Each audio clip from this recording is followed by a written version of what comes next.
Macbeth, the graphic novel, Act 3, Scene 1 and 2. Now you have it all. You are king, Thane of Cawdor, the Thane of and Thane of Glamis, just as the weird woman promised.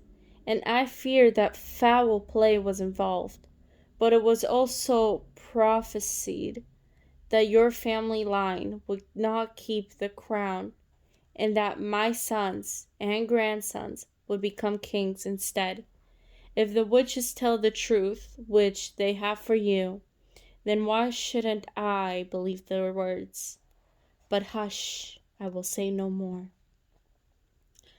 Here's our most important guest. If he had been forgotten, our great feast would be incomplete. It would be entirely unsuitable. Tonight we hold a ceremonial banquet, and your presence is requested. Whatever your highness commands me to do, it is my eternal duty to obey. Do you ride this afternoon? Yes, my good lord. I would have liked to have heard your good advice, which has always been sober and beneficial, at the council today. But I will wait till tomorrow. Do you ride far? Far enough that I will be riding from now until dinner, unless my horse goes faster than expected. I will be back an hour or two after sunset. Do not miss our feast, my lord. I will not. I hear that the bloody princes have hidden themselves in England and Ireland. They do not confess their cruel patricide, but instead fill the ears of their listeners with strange fictions.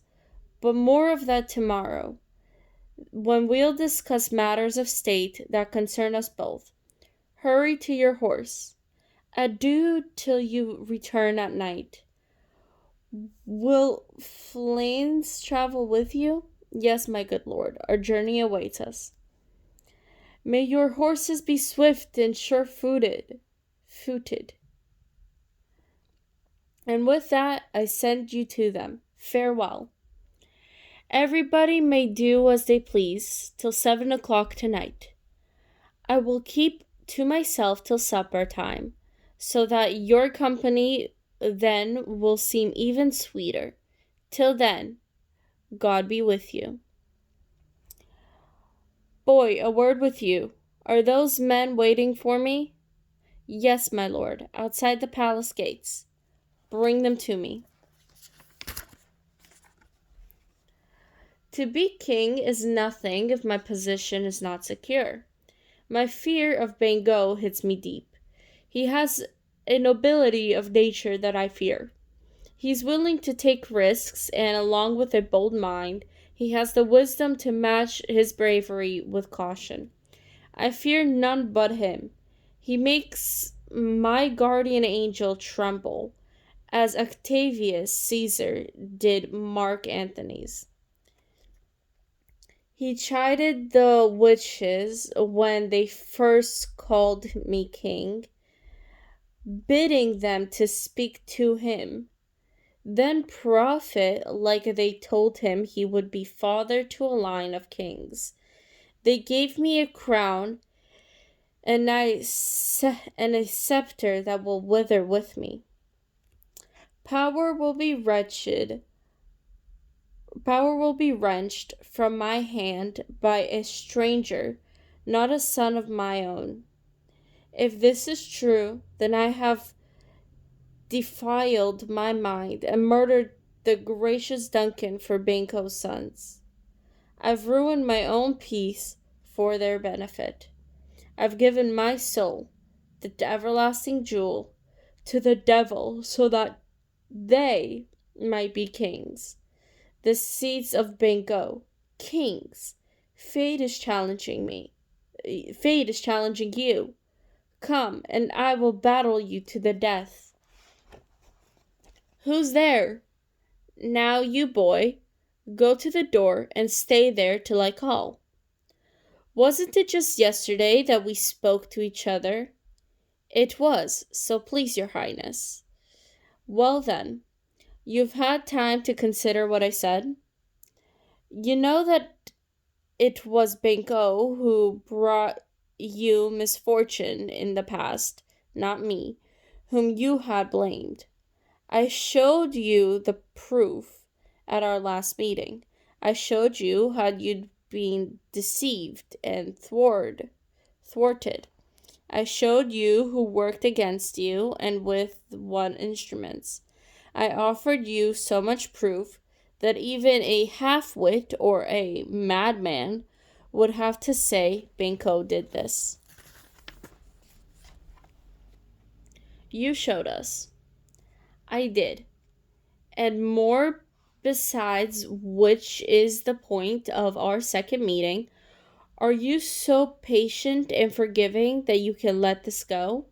Are you so plows that you would pray for this man and his children? A man who has pushed you to an early grave and ensured your own children will be poor forever? We are men, my lord. Yes, you belong to the species of men. Just as hounds and greyhounds, mongrels, spaniels, mutts, lapdogs, swim dogs, and demi-wolves are all classified as dogs. But if you rank dogs by their qualities, you can distinguish which breeds are fast or slow, which are clever, which are house dogs, and which are hunters. Each dog may be classified according to the natural gifts that distinguish it from other dogs, and so it is with men.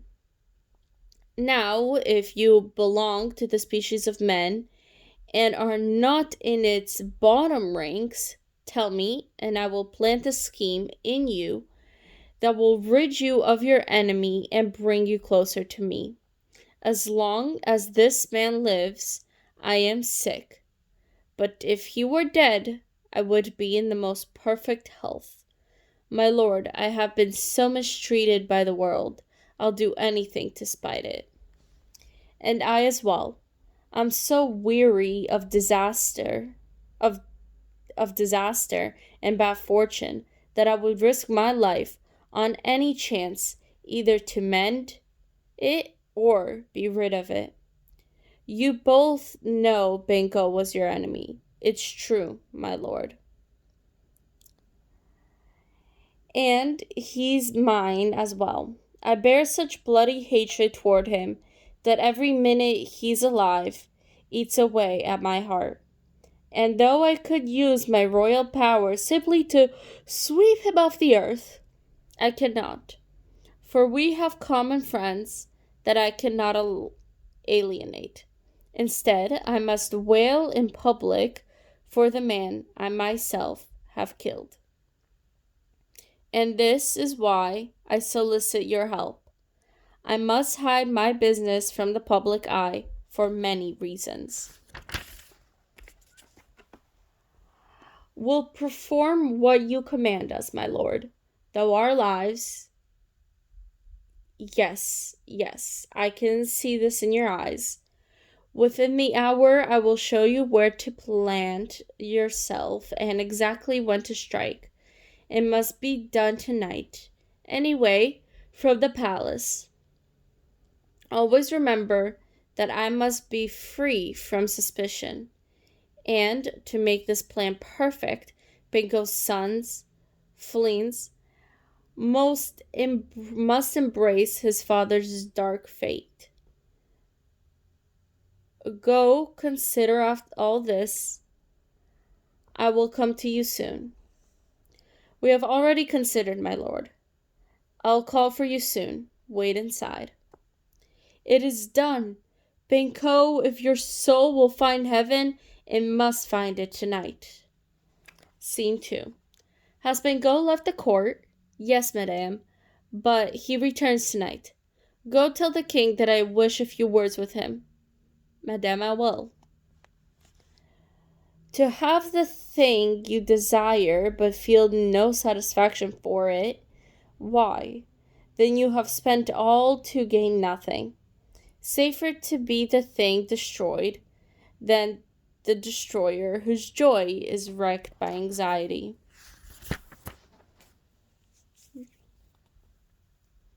Now is it with you, my lord? Why do you keep to yourself, with only your sad thoughts for company? Those thoughts should have died with the man you think of. That which cannot be remedied shouldn't be lingered over. What done is done. We have slashed the snake, not killed it. She will heal and revive, and will be threatened by her fangs once again. But the universe can break apart, and heaven and earth can crumble before I'll eat my meals in fear. Or let these terrible dreams that snake me mighty ruin my sleep. Better to be with the dead whom we killed than endure this torture of the mind. This frantic restlessness. Duncan is in his grave. Through with the fever of life, he sleeps well. Treason did him in, and now nothing can touch him, neither swords nor poison, rebellion, invasion, or anything else. Come, my gentle lord, compose yourself. Be bright and loyal with your thoughts with your guest tonight. Jovial? So I will, my love, and I pray that you do the same. Give Bango your special attention. Do him honor both with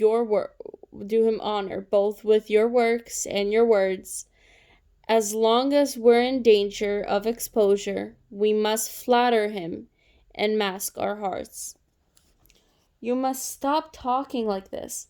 Oh, dear wife, my mind is full of scorpion-like thoughts. You know that Bango and Flint's still alive. But they won't do so forever. There's comfort in that. So be merry.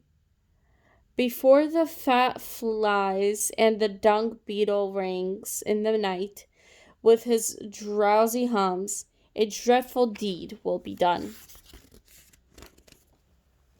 What deed is this? Better that you are innocent, dear heart, until the deed is done and you can applaud it. Come, night, and blindfold the tender heart day. With your bloody and invisible hand, tear up the contract of Bango's life, which keeps me in fear. The sky glows dark, and the crow flies home to the rocky wood.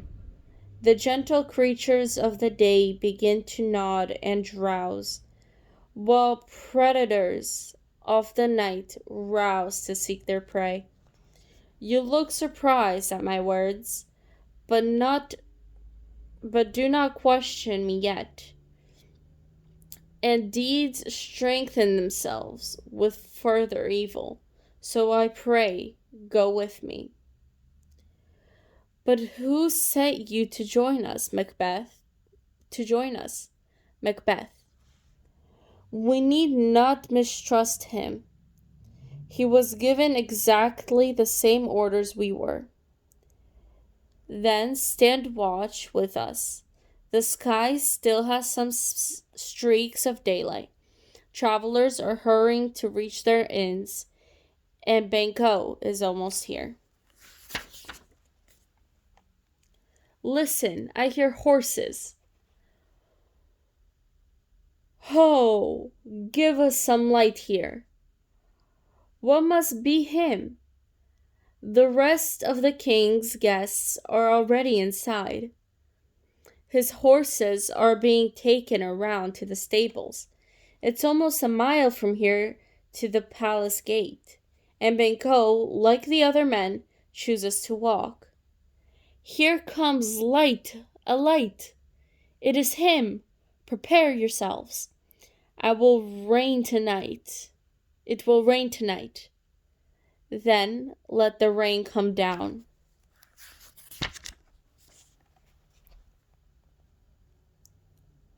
O treachery!